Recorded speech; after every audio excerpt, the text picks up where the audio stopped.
Ini anak-anak muda ya, senangannya camping lah. Waktu itu, waktu camping pertama kali kita sekarang udah camping yang ketiga kali.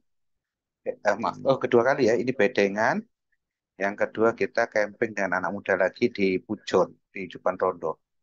Nah, ketika kumpul, ya, ngobrol-ngobrol, saya tanya tentang apa sih yang diinginkan mereka. Ternyata mereka itu juga resah aslinya. Anak muda itu juga resah karena sebetulnya mereka seperti ini gitu loh. Mereka tuh ingin menjadi anak yang soleh, anak yang baik, berbakti kepada orang tua.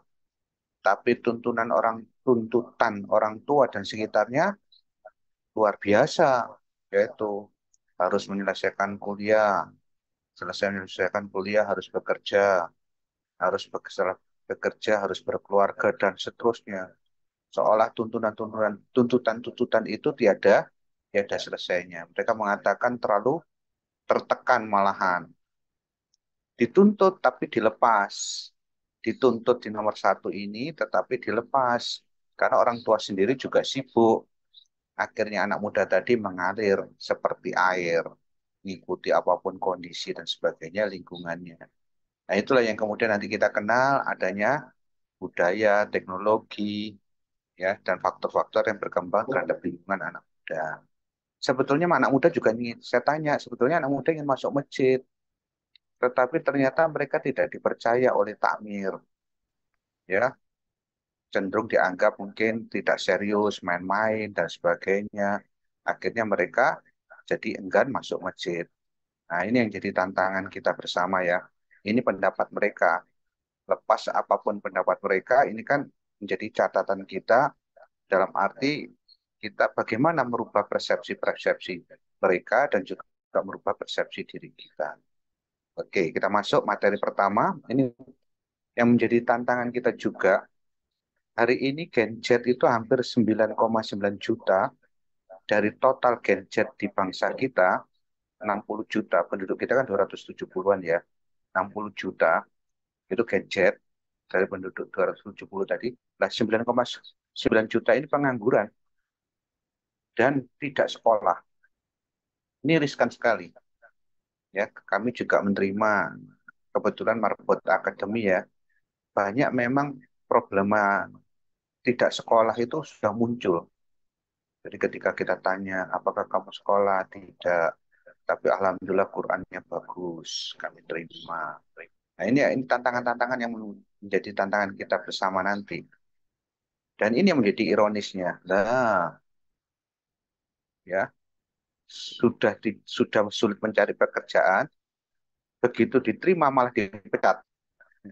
Jadi ini, ya apa alasannya? Ya alasannya memang benar ya, itu karena Gen Z kurang motivasi, kurang inisiatif dalam bekerja, ya kurang profesional, kurang kemampuan organisasi, kurang kemampuan komunikasi, kurang bisa menanggapi feedback, kurang pengalaman kerja, kurang mampu dalam memecahkan masalah, kemampuan teknisnya tidak efisien, tidak bisa berbaur dengan budaya perusahaan, kesulitan bekerja tim. Maaf, saya sering bilang kepada Gen Z harus memahami bahwa kebanyakan yang memiliki perusahaan itu adalah Gen X, otomatis menghendaki kesempurnaan dan sebagainya. Inilah problema yang diminta oleh Gen X, tapi Gen Z tidak berhasil sehingga muncul kendala-kendala seperti ini. Apa? Sudah Termasuk, sampai 3 menit. termasuk, nah, ini kemudian lah kita mulai melihat perbedaan generasi dan perbedaan cara menanggapi budaya, teknologi, lingkungan, dan sebagainya. Ini harus kita pahami. Ada dibagi Gen X, Gen Y, Gen Z nanti ya. Fokus kita di Gen X, Gen Y, dan Gen Z. Nah, pembagiannya secara sederhana seperti ini.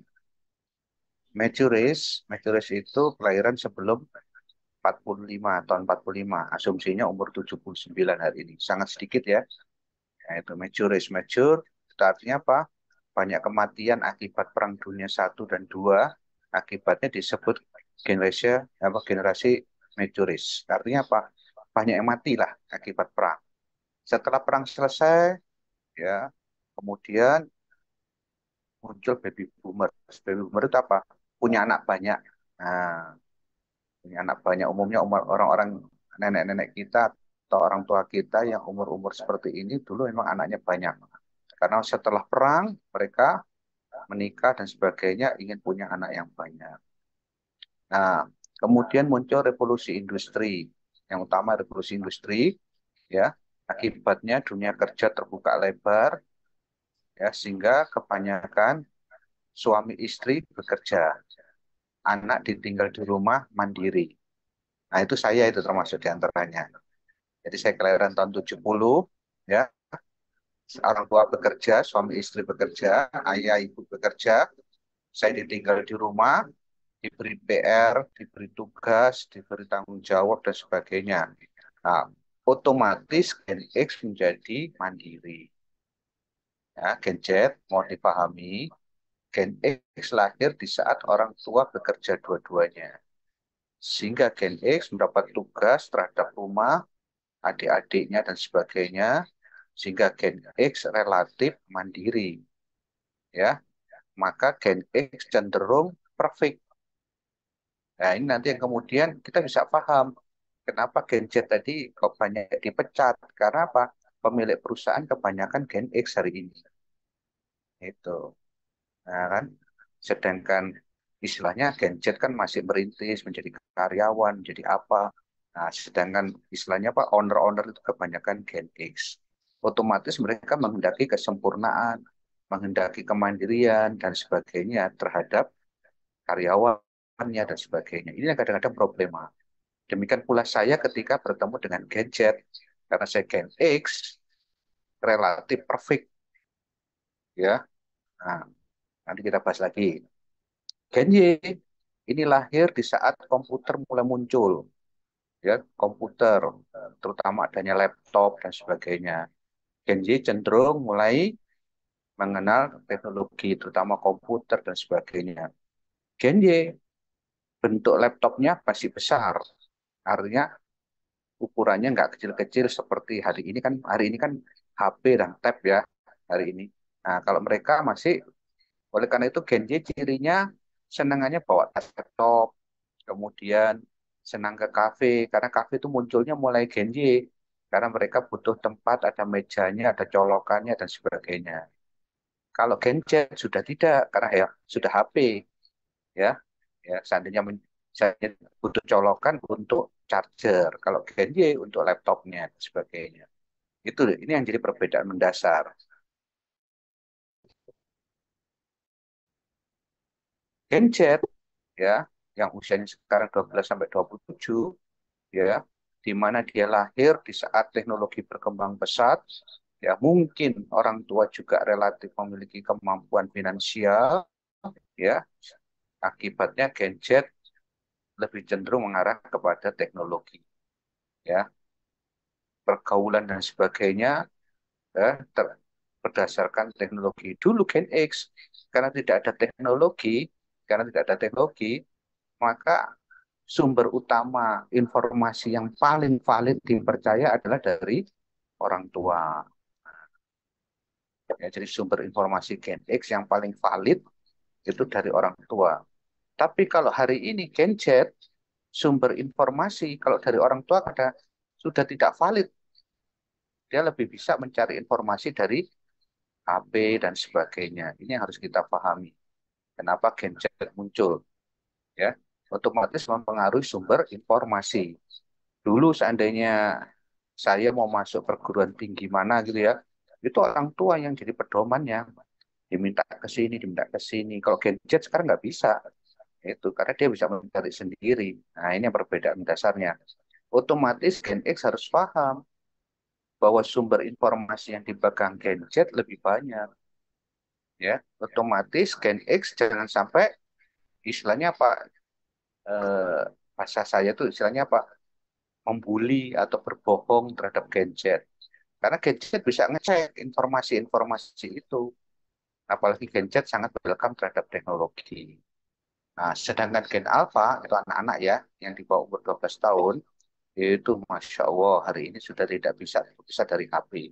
Bahkan ada istilah bahwa ya masih di kandungan saja sudah bawa HP itu. Kenapa? Untuk menidurkan, untuk menenangkan, untuk macam-macam. Itu sekarang anak-anak itu butuh HP. Ini yang harus kita pahami. Latar belakang inilah yang kemudian harus kita pahami dalam mengenal Gen Z. Demikian pula Gen Z harus mengenal Gen X. Ya, itu. Artinya apa? Kalian harus mengenal ayah kalian, orang tua kalian, nanti mengenal guru kalian, gitu ya. Juga nanti kalau bekerja, mengenal pimpinan dan sebagainya. Ada perbedaan-perbedaan yang nanti kita bahas. Nah, ini kalau Gen Y itu biasanya anaknya Gen Alpha. Kalau Gen Y sudah menikah hari ini gitu ya, biasanya anaknya Gen Alpha. Nah, itu juga iya, ada sedikit apa ada sedikit istilahnya apa? Selisih budaya ya. Kalau dikatakan gap budaya ada, tapi tidak terlalu besar sebanding dengan Gen X atau Gen Z. Kalau Gen X, Gen Z memang lebih besar. Tuh. Oke, kita lanjut. Nah,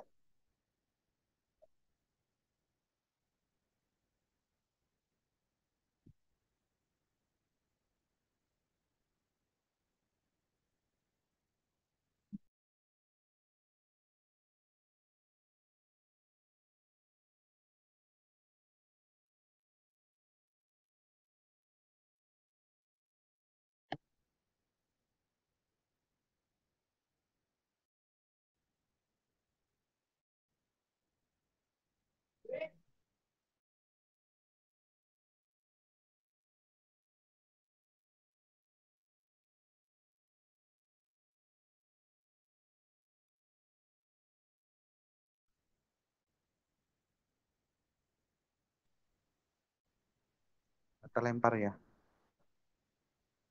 Sudah bisa didengar? Bismillah. Sudah, sudah. Sudah, Ustaz. Alhamdulillah. Baik, saya lanjutkan terlempar. Oke, saya lanjutkan. Nah, sekarang kita mengenal perbedaan budaya mereka. Nah, ini secara mendasar perbedaan budaya seperti ini. Gen X dengan Gen Z. Cara komunikasi Gen X bersifat struktur. Struktur itu apa ya? Kalau bahasa Jawanya itu ada tata keramanya, ada unggah, ada unggah-ungguhnya. Jadi ada hierarkinya. Jadi otomatis kalau gadget sudah tidak unstruktur. Jadi kita harus paham kalau kadang-kadang gadget terasa tidak sopan. Sebaliknya gadget harus paham. Gen X itu dibangun dari kemandirian, otomatis struktur komunikasinya tertata, terstruktur. Jadi jangan sampai ibaratnya kalau kita bertemu Gen X, ya bersikap kasar, tidak sopan, otomatis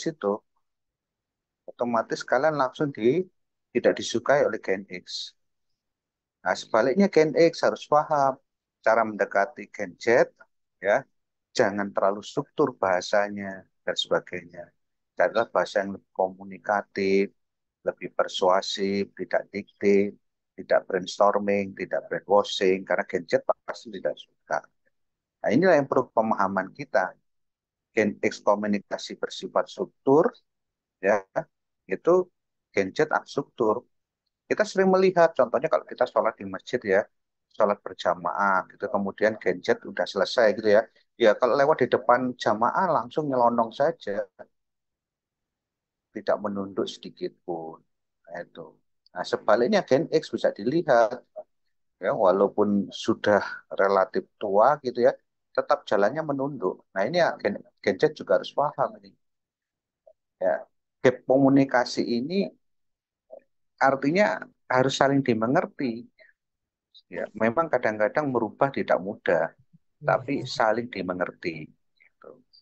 Ya, struktur. Kalau kalian diajak ngomong dengan orang tua, jangan pegang HP. Nah, itu karena apa? Struktur. Padahal perasaan kalian bisa tetap mendengar omongan orang tua sambil pegang HP. Karena kalian cara komunikasinya unstruktur. Nah, itu. Nah, ini yang kadang-kadang kita harus paham. Itu ya. Contoh kalau ada di kelas, kalian diminta tidak pegang HP dan sebagainya. Nah, itu harus dipahami. Gitu. Padahal kalian malah dengan HP kadang-kadang merasa lebih lebih nyaman dan sebagainya. Bahkan bisa mencatat di HP. Kalau mencatat di buku kan sudah jadul menurut kalian. Tapi Gen X beda melihatnya. Khawatirnya kalian kalau menggunakan HP nanti malah bermain-main. Nah, oleh karena itu harus tunjukkan, ya, harus mengerti. Nah, teamworks. Kalau Gen X itu kalau kerja, ya, senengannya di target karena jelas pencapaiannya. Ini contoh saya waktu itu menghasilkan 9 juta. Nah, Gen X senang. Nah, kalau itu buat Gen Z itu tekanan. Nah, Gen Z lebih senang disuruh membuat sesuatu hal, order. Maka maaf ya, Gen Z senang dengan dropship, dengan apa itu istilahnya apa showcase, ya. Di TikTok ada namanya apa affiliate, ada apa MITI apa monetisasi. Nah, itu Gen Z senang. Nah, kalau kita nggak senang karena Pak monetisasi itu nggak jelas.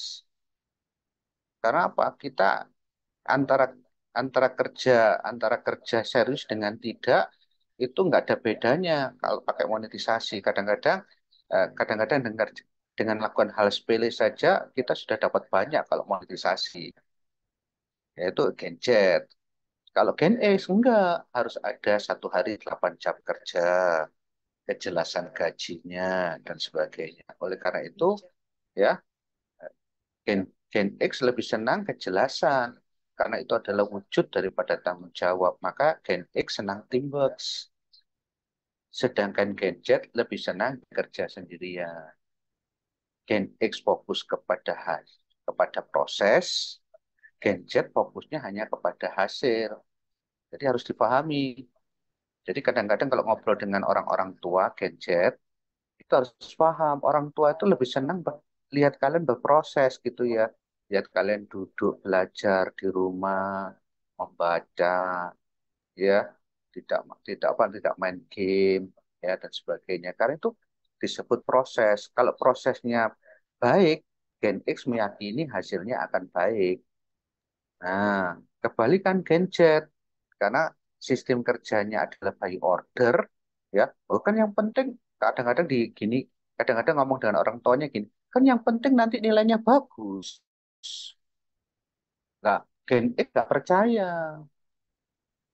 Gen X itu lebih yakin kalau kamu sudah melihatkan aktivitas yang contoh belajar, duduk, berangkat ke sekolah, rajin, dan sebagainya.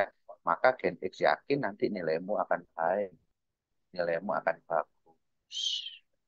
Nah, contoh, kamu nggak melamar pekerjaan, nyantai-nyantai saja. Gen X nggak percaya. Nah, kadang-kadang kamu kan bilang, nah yang penting saya dapat uang, ordernya lewat internet atau sebagainya, katanya Gen Z. Nah, ini harus saling memahami. Itu. Jadi kalau menjelaskan kepada Gen X, jelaskan yang sifatnya proses. Tahapannya begini, Pak. Pertama saya begini, kedua begini, ketiga begini. Nah, sedangkan Gen X juga harus paham. Kadang-kadang Gen Z nggak mau ditanyai tahapannya, 1, 2, 3, 4, nggak. Jangan ditanya langsung aja. Nah, disuruh apa saya gitu. Makanya Gen Z bilang gitu, yang penting mandat saya apa. Nah, itu. Nah, ini harus dimengerti. Nih, komitmen. Gen X komitmennya tempat kerja. Jadi u- Gen X itu sifatnya struktur sempurna, ya, perfect perfect ya. Maka kalau dia dikatakan bekerja, punya alam, Yes. Sisi punya yang Insya Allah. punya meja meja kerjanya itu Gen X, ya, harus ada meja kerjanya. Jadi saya dulu diangkat gitu ya, Anda saya terima sebagai karyawan, maka pertanyaan saya langsung mana mana meja kerja saya. Nah, mana tempat kerja saya? Mana duduk saya? Itu Gen X. Oh, kalau Gen Z sekarang malah nggak butuh tempat kerja. Yang penting ada laptop, ada HP, ada tab. Itu. Nah, ini harus kita pahami. Karena Gen Z suka akan teknologi. Malah kalau disuruh duduk di suatu tempat, itu penjara bagi dia. Nah, ini Gen X harus paham. Maka kadang-kadang Gen Z itu sering menghilang gitu. Ya, karena dia tidak senang duduk di tempat. Maka maaf, jumlah pelamar PNS semakin hari semakin sedikit. Karena Gen Z tidak menyukai PNS. Nah, tuh. Karena apa? Harus duduk, harus macam-macam gitu ya. Nah, cuman kadang-kadang karena keterpaksaan Gen Z melamar PNS gara-gara apa? Harus kerja, harus dapat uang. Nah, cara kerja Gen Z lebih senang kesepakatan. Pada suatu hari saya bermain ke ceramah di mana Masjid Silaturahmi di Bali. Yaitu Ustadz Romli bilang, Ustadz ini ketua Remas baru. Saya senyum karena saya hafal Gen Z gitu. Nah, begitu anaknya sudah pergi, saya bilang, Ustadz, bulan depan anak itu akan menghilang. Loh, kok gitu? Iya, karena Gen Z. Beda dengan kita Gen X. Kalau Gen X dikasih jabatan senang banget. Jadi kamu jadi ketua remas yang wah bangganya luar biasa. Tapi kalau Gen Z dijadikan ketua remas malah masya Allah itu ya tidak seperti kita. Jadi malah kemudian menghilang dia. Ya istilah di Gen Z itu ada istilah begini: 1 hari kerja, 2 hari healing. 1 hari kerja, 2 hari healing. Nah begitu dikasih tempat kerja kan berarti nggak bisa healing. Nah, ini harus kita sepakati. Lah masjid kadang-kadang menuntut mereka setiap 20 kalau bisa 24 jam di masjid, kemudian 7 hari dalam 1 minggu, atau 30 hari di masjid. Nggak bisa, Gen nggak bisa. Tapi kalau kita yang takmir, yang dari golongan Gen X, insya Allah bisa. Nah, ini yang harus kita pahami. Nah, loyalitas Gen Z itu kepada yang terkenal. Kalau Gen X kepada yang terbaik. Contoh, di kampung kita ini ya, di RT kita ini ya, ada orang yang santun, baik, orangnya tidak berbohong, orangnya tidak jahat, maka Gen X menganggap itu adalah teladan. Nah, mungkin di kantor ada seorang teman yang sukanya ibadah, kerjanya baik, ya, maka Gen X menganggap itu adalah yang terbaik. Gen Z tidak, Gen Z menganggap yang terkenal, yang terbaik itu. Ya, yang menurut apa Gen Z yang patut jadi contoh itu adalah Atta Halilintar, Raffi Ahmad, Ria Ricis, ya, karena beda cara pandangnya. Kalau kita yang terbaik, nah gitu. Kalau Gen Z yang famos, yang terkenal, ya, inilah yang jadi tantangan kita. Ini nanti bisa kita lihat. Jadi ketika diajak kepedulian, kalau Gen X diajak lihat ke bawah. Jadi saya sering beginikan sama mama saya dulu. Dia tuh, Dad, kamu harus bersyukur lihat tuh orang itu, masya Allah. Atau anak tetangga itu dia susah untuk sekolah dan